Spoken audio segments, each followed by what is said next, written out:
Благодарам, почитувам председател. Се явив согласно член 77 став 2 за измена на дневниот ред.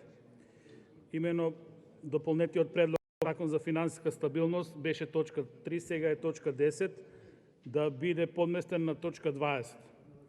Зошто го предлагам ова? Затоа што законот е фарса. Пардон.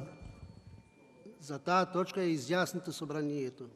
Не можете вие да немате надлежност да предлагате сега тоа зашто се изјаснило пленумот да се преизјасни, се изјасни. Тоа Подместување на точка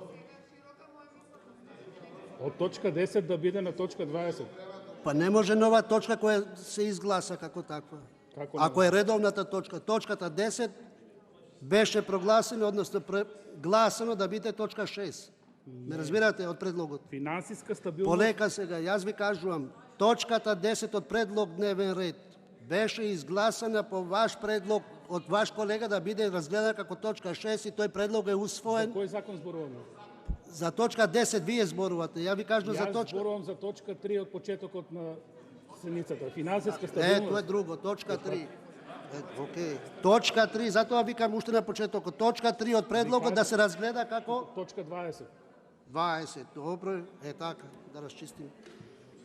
Ред. Зашто го предлагам ова? Затоа што законот за финансиска стабилност е чиста фарса.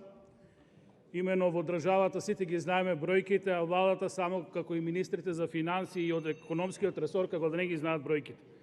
Почитувани, еве ви ги бројките. Се доближуваме до 8 милиарди евра јавен долг.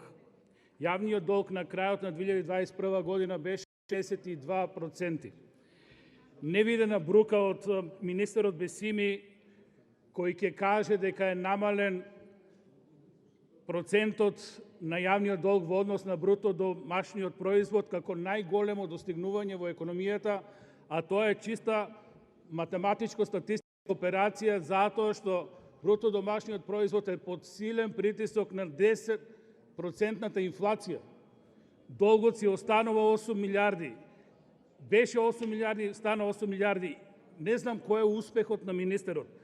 И сега ние зборуваме за финансиска стабилност со стручњаци кој врвен дострел го прикажа во медиумите дека паднал јавниот долг на 57%.